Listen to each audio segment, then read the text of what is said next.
महाराष्ट्राचा Sahyadri, the untold stories of Sharad Pawar. दुसऱ्या हरित क्रांतीचे शिल्पकार कृषी मंत्री शरद पवार. शरद पवारांनी 2004 मध्ये केंद्रीय कृषी मंत्री म्हणून दिल्लीच्या कृषी भवनात पाऊल ठेवलं तेव्हा देशावर अमेरिकेतून गव्हाची आयात करण्याची वेळ आली होती. हरित क्रांतीमुळे देशात अन्नधान्याचं उत्पादन वाढलं असलं तरी वाढत्या लोकसंख्येच्या प्रमाणात ते पुरेसं नव्हतं. तात्पुरती गरज भागवण्यासाठी पवारांनी नाईलाजानं गहू आयातीचा निर्णय घेतला, पण ही परिस्थिती बदलायची हा दृढ निश्चय करूनच. शेतकरी कुटुंबात जन्मलेल्या शरद पवारांचा शेती हा कायमच जिव्हाळ्याचा आणि अभ्यासाचा विषय राहिलाय. महाराष्ट्राच्या कानाकोपऱ्यात तसंच देश विदेशात फिरताना त्यांनी त्या भागातील भौगोलिक स्थिती, हवामान, शेतीची सद्यस्थिती समजून घेतली. त्यातूनच त्यांना जगभरातल्या शेतीतल्या नव्या तंत्रज्ञानाची ओळख झाली. आपल्याकडची शेती फायद्यात आणायची असेल तर कोणत्या भागात काय उपाययोजना राबवल्या पाहिजेत याचा एक आराखडा त्यांच्या मनात आधीच तयार होता. कृषी मंत्रीपदाचा कारभार हाती घेतल्यावर त्यांनी पहिल्यांदा मूलभूत संशोधन आणि पायाभूत सुविधांकडे मोर्चा वळवला. त्यांनी कृषी क्षेत्राच्या कणा असलेल्या Indian council for agricultural research म्हणजेच ICAR अंतर्गत येणाऱ्या सर्व संस्थांच्या मजबूतीकडे लक्ष दिलं. त्यांना स्वायत्तता दिली. जगभरातलं शेतीविषयक अद्ययावत ज्ञान संशोधकांना मिळावं यासाठी त्यांना देशाबाहेरच्या विविध संस्थांमध्ये जाऊन अभ्यास करण्याची संधी उपलब्ध करून दिली. 10 वर्षांच्या कार्यकाळात त्यांनी देशभरात 31 नवी कृषी विद्यापीठं सुरू केली. ठिकठिकाणी कृषी विज्ञान केंद्र उभारली. नव्या संशोधन संस्था आणि महत्त्वाकांक्षी संशोधन प्रकल्पांना चालना दिल्यामुळे शेती आणि पूरक व्यवसायात त्याचा चांगला परिणाम दिसू लागला. संशोधकांना प्रोत्साहन देतानाच त्यांनी सर्व कृषी विद्यापीठांमार्फत शेतकऱ्यांसाठी अनौपचारिक शिक्षणाचे दरवाजे खुले केले. कृषी विद्यापीठांच्या 100-200 एकरात आधुनिक शेतीचे प्रयोग सुरू केले आणि शेतकऱ्यांना ते प्रत्यक्ष पाहण्याची सुविधा उपलब्ध करून दिली. राष्ट्रीय फळबाग कार्यक्रम आणि राष्ट्रीय कृषी विकास योजना राबवून पवारांनी देशाच्या कृषी क्षेत्राचा चेहरा मोहराच बदलून टाकला. पवारांनी महाराष्ट्रातल्या शेतीत राबवलेले यशस्वी प्रयोग देशभर रुजवले. राष्ट्रीय फळबाग कार्यक्रमाअंतर्गत फळबाग लागवड करणाऱ्यांना मोठ्या प्रमाणात सवलती दिल्या. द्राक्ष, संत्री, डाळिंब, सफरचंद अशा वेगवेगळ्या फळांच्या संस्था स्थापन केल्या. या सगळ्याचा परिणाम म्हणजे फळांचं उत्पादन 48 दशलक्ष मेट्रिक टनांवरून 78 दशलक्ष टनांपर्यंत गेलं. पालेभाज्यांचं उत्पादन 143 दशलक्ष टनांवरून 235 दशलक्ष टनांपर्यंत वाढलं. वेगवेगळ्या फळांच्या उत्पादनात महाराष्ट्र आधीच अग्रेसर बनला होता.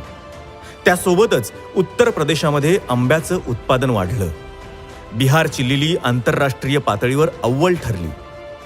दुष्काळामुळे जळालेल्या फळबागा पुन्हा लावण्यासाठी त्यांनी एकरी 35,000 रुपयांचं अनुदान सुद्धा दिलं. आसाम, ओडिसा, पश्चिम बंगाल, झारखंड, छत्तीसगड या पूर्वेकडच्या राज्यांमध्ये भात शेतीला प्रोत्साहन देऊन भरीव मदत केली. त्याचा परिणाम म्हणजे देशातल्या एकूण तांदळाच्या उत्पादनात भरघोस वाढ झाली आणि भारत जगातला सर्वाधिक तांदूळ निर्यात करणारा देश बनला. शरद पवारांच्या प्रयत्नांमुळे गहू, कापूस, डाळी, तेलबिया, साखर, पालेभाज्या यांचंही उत्पादन वाढलं. विज्ञाननिष्ठ पवारांनी अन्न सुरक्षेसाठी जेनेटिकली मॉडिफाईड अर्थात GM टेक्नॉलॉजीवर सुस्पष्ट भूमिका घेतली. उत्पादन क्षमता अधिक असणाऱ्या GM बियाण्यांच्या वापराला प्रोत्साहन देण्याचा निर्णय त्यांनी घेतला. या नव्या तंत्रज्ञानाला होणारा विरोध लक्षात घेऊन पहिल्यांदा कापसावर प्रयोग करण्याचं त्यांनी ठरवलं. कापसातल्या बोंड अळीमुळं शेतकऱ्यांचं खूप नुकसान व्हायचं. BT कॉटनच्या लागवडीमुळं हा प्रश्न सुटला. कापसाचं उत्पादन वाढलं.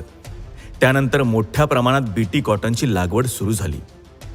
कापूस उत्पादनात आज भारत जगात 2ऱ्या क्रमांकावर पोहोचलाय. अन्नधान्यात स्वयंपूर्ण व्हायचं असेल तर आधारभूत किमतीत वाढ करायला हवी हा धोरणात्मक निर्णय त्यांनी घेतला. प्रसंगी संघर्ष करण्याची भूमिका ठेवली आणि 10 वर्षात गहू, तांदूळ, कापूस, सोयाबीन अशा अन्नधान्याच्या हमीभावात दुपटीपेक्षा अधिक वाढ केली. हमीभाव वाढवल्यानंतर पवारांनी वेळोवेळी निर्यातीला पूरक धोरण राबवलं.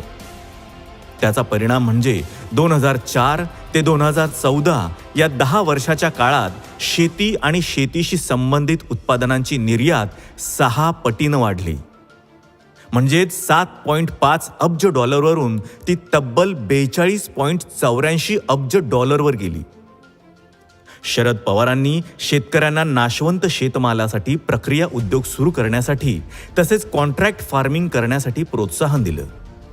फक्त शेतीवर अवलंबून न राहता शेतीपूरक व्यवसायाकडे वळण्यासाठी त्यांनी युवकांना प्रेरित केलं. 2006 मध्ये त्यांनी स्थापन केलेल्या नॅशनल फिशरीज डेव्हलपमेंट बोर्डाचा शेतकऱ्यांना मोठा फायदा झाला.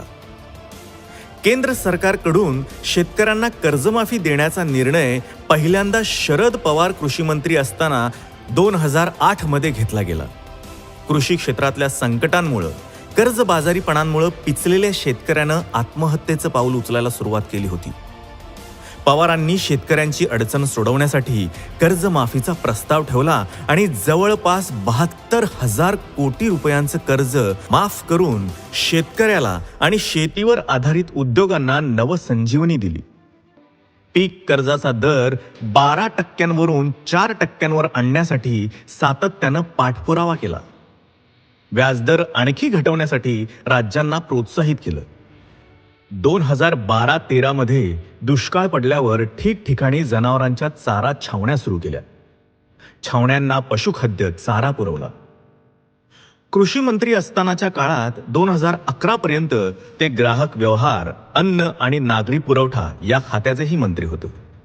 कृषी क्षेत्राशी निगडीत सर्व खाती त्यांच्याकडे असल्यामुळे लोकहिताची धोरणं आखून अंमलबजावणी करण्यावर त्यांनी भर दिला.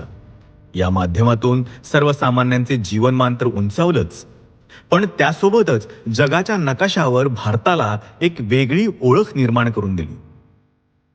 सलग 10 वर्ष केंद्रात कृषी मंत्री राहिलेले शरद पवार हे एकमेव व्यक्ती होते. शरद पवारांनी नेहमीच शेतकऱ्याला सन्मानानं जगता यावं यासाठी सर्वार्थानं प्रयत्न केले. त्यांच्या योगदानाची दखल आंतरराष्ट्रीय पातळीवरही घेतली गेली. देशातल्या दुसऱ्या हरित क्रांतीचे शिल्पकार म्हणूनही त्यांना गौरवलं जातं. अशा या जाणत्या लोकनेत्याच्या आजवरच्या भरीव सामाजिक राजकीय कामगिरीची दखल घेत 2017 मध्ये पद्मविभूषण पुरस्कारानं त्यांना सन्मानित करण्यात आलं. आणि हा पुरस्कार त्यांनी अविरत कष्ट करून देशाला अन्नधान्य उत्पादनात स्वावलंबी बनवण्यासाठी झटणाऱ्या देशातल्या शेतकऱ्यांना समर्पित केला.